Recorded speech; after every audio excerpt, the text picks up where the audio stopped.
So Mr. and Mrs. Burton both guaranteed a silver medal at least in the judo. That will keep them happy meantime. Heading to Strathclyde Park, England won both individual golds. Now the mixed team relay making its Commonwealth Games debut at Strathclyde Country Park, featuring national teams of 2 men and 2 women in a quick-fire swim, bike, run format, handing over to the next teammate once they've finished their own mini triathlon.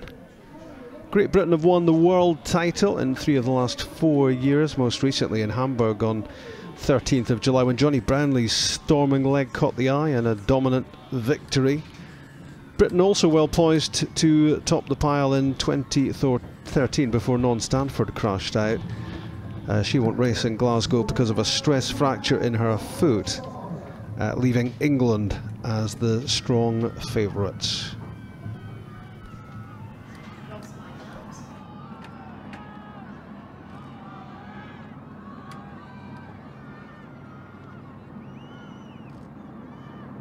Take your mark.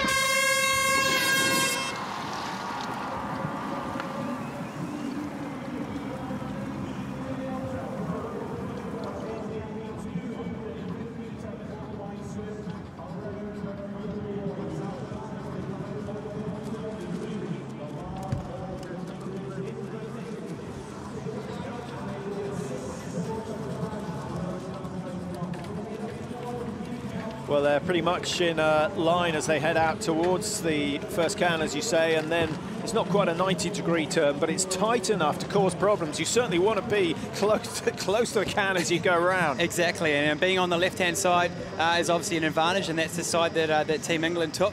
They took the far right, so just being able to make sure that you get on the inside of that can and that you keep it on your right-hand side and get around there cleanly, that's really important to start off. Vicky Holland, she hasn't pulled clear, but she's in clean water on that right-hand side. She's probably one head ahead of the rest of the field at the moment, which is perfect swimming for Holland. On the left of your screen as you see her at the moment. You can imagine, you know, that most people think that the most important part of relays is the anchor leg, and although it is very important, this part of the triathlon format, this first leg for the women, it's just so vital to be in the front and get in that early break that gets away, because it sets up the whole race for the rest of the team. And you certainly don't want to be left behind on the first leg, so you're unlikely to pay your penalty early on. No, and those 3 girls, they've made a slight little gap, and you know, it doesn't look like much in 250 metres of swimming, but once you see them start running and the other girls are still swimming, you'll see that gap start going out straight away. And the transition's so important. Looking down the result sheets of the individual, the fastest and the slowest transition times were some 7-8 seconds apart. Multiply that by 8 and you have a massive margin. So out comes Holland. Canada are out as well. New Zealand with Andrea Hewitt are clean. And that's what, 4, 5, 6 seconds. If they have a good transition, they could extend that. Scotland getting a cheer from the local crowd. Good run from Natalie Milne, who will hand over to Grant Sheldon when she's finished her leg, but she's got the bike and the run still to go. On with the helmet. That's a really good gap that those 3 girls have got. You know, this could be the end of the race really quickly for some of these girls if they don't get organised in that chase group. Well, the 3 favourites are away. Australia will be furious. In fact, Australia was certainly expecting to be on the medal table, but it's the Canadians really who've stolen a march on the very first swim. They have, and we go straight up into that first hill, and it'll be really important for the likes of Aileen Reid and Emma Moffat to get that group organised. They're the most experienced women in that second group. Here's Fabienne St. Louis from Mauritius. She's 25 seconds down, but she can see those girls in front of her still, and she'll be looking forward. Well, Kirsten Sweetland has done exactly what was asked of her for Canada. Stay with the leaders as long as you can, and here she comes. She's going to push the pace. She knows that she's got the strongest of the Canadians, Andrew York, running on the last leg. He had a sensational individual race, getting into the top 5, but Sweetland has a lot of work to do. She can't afford to hang around. Holland will be happy with someone up there to do the work. Yeah, and she's gone so hard that she's actually dropped Andrea Hewitt, it seems, so Kirsten's really good attacked early on that first hill, and I mean, these are the moments in the races, you know, you get these small little moments where you're putting a little bit of extra effort, it pays for you later on, but look how significant it is so early. Still working hard. It's a tough bike leg, as we mentioned in the intro, Chris. It's shortened slightly from that 8-kilometre loop. They've taken out the 2 flat kilometres at the far end. do you feel it's actually harder than the old course? It is harder, and the girls know that, and Kirsten knows that, and you can see she's obviously in great form because she's gone straight past Vicky, and normally at this point she has the right to just turn over, look over her shoulder, swing her arm out, say do a turn. But she hasn't even looked at her once. She just knows the gap is going out, and she's in form and she's pushing. And look at that margin that those two leaders have opened up. Now we're expecting Moffat and Hewitt from Australia and New Zealand to be in this group.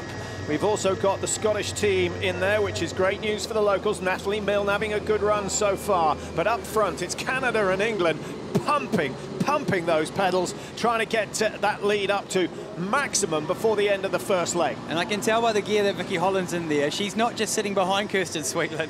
She's using that wheel for every reason it's worth. I mean, Kirsten is really, she's not even looking back. She just knows that if I get to the top of this hill and I've made a gap, that could be the race.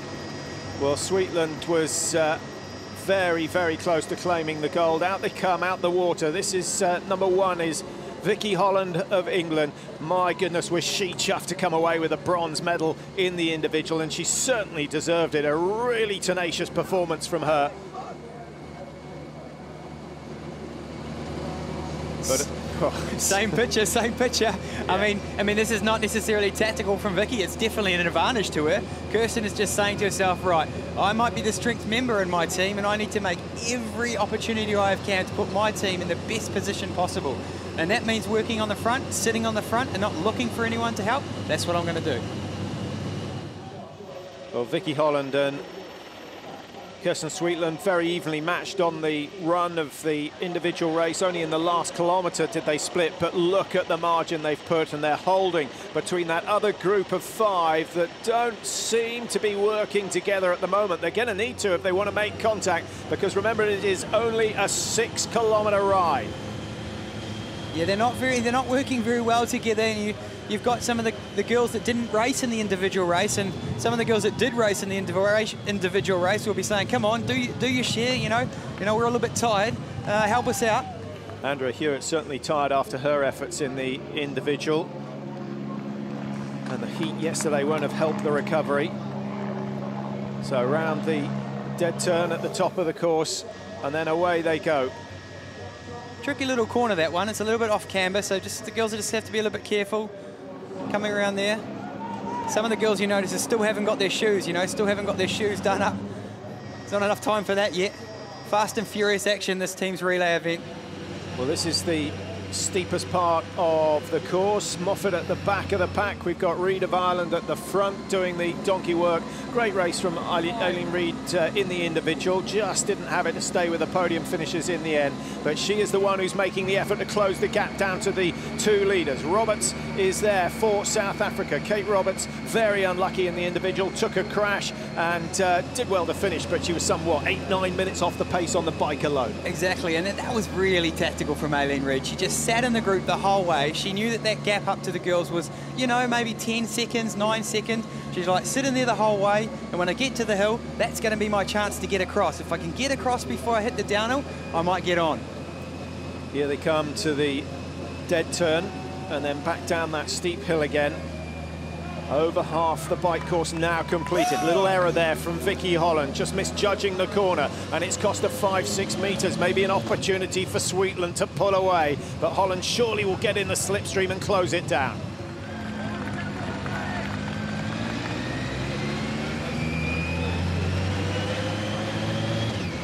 Aileen Reid is halfway between the two, and she's made the break from the chasing group of four, something up with Moffat. Certainly wouldn't expect her to see her struggling. She's got three in front, and she's struggling to stay with them as well. Yeah, it didn't look very good for Moffat, but it's a downhill, so she should be able to get back on and regain some composure and then focus on the run. This is where we saw Schoeman come off his bike. It's a very, very tricky corner. Hard to appreciate the speeds that they approach there. The best riders will get a definite advantage. Now Hewitt of New Zealand is through. Scotland go through with Natalie Milne. South Africa are there as well. Australia desperately trying to hang on. The favourites for the silver medal, Australia. But with Royal, Jackson, Bailey still to come. Don't worry quite yet.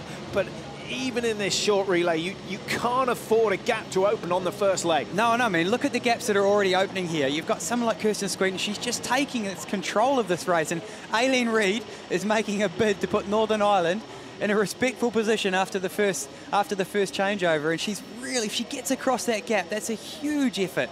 Yeah, the Irish they've got two strong athletes. If we take what we saw in the individual as current form, Reid and Murphy, and they take legs 1 and 2. So their game is to stay in this race for as long as possible. Reid was asked to stay with the leaders. She's doing her best to make contact, but her legs are going to be screaming when the run starts. Then, of course, they brought in Emma Mullen, who's better known as a 70.3 athlete, long-distance athlete. We'll see how she gets on. And Russell White on the final leg. Yeah, there's just, you know, you just sort of can lay it out there. That's the beauty about this. And within the Olympic distance, you know, it can be rather tactical, and you don't know whether to put your energy at the end or in the middle of the race, or how you should tactically run your 10K. Whereas in this style, in this type of event, it's just all out from the gun. And you know that you've got to put yourself and your country and your teammates and give them the best possible opportunity to lead off what work you've done. There's Johnny Brownlee. Takes leg number 2, as is usually the case in the English team. He did that in Hamburg, where Great Britain came through to take the win. And I guess the significance there is that the team had 3 of the members here, plus Lucy Hall, who was in for Jodie Stimpson. Yeah, and Conor Murphy there stretching out. He's probably feeling a little bit more pressure now, slightly a bit more added pressure. Looks like Aileen just hasn't managed to get on, and that's pretty much due to the fact that Kirsten Sweetland, I think, has pretty much rode this whole ride in front. Well, to say that, Vicky comes along to do a turn now. Up a hill, keep the momentum going and keep the gap growing. Over the top of this hill, and then they'll start the long sweeping turn to the right before they descend to the lock side, and then into the second transition from the bike to the run. And again, the transition's vitally, vitally important. The most nervous man right now is Matthew Sharp from Canada, sitting in that transition box. And there he is there, right on cue. I mean, the country's in an amazing position here. He's a fantastic swimmer. He really is a fantastic swimmer. He was the first person to miss that first group in the individual race. So he's really got to button down, focus on his job. He knows that Kirsten's put them in a great position, and he's got to make this count. Well, he doesn't run quite as quick as Johnny Brownlee, but if he can stay in touch with the English team to the end of the bike ride on leg number 2, that could be a ticket to a silver medal. Exactly, and with Annie York bringing it home, I mean, they've got a really good back end of this relay team. Aileen Reid has dropped back to that chasing group, having made a really good effort to link.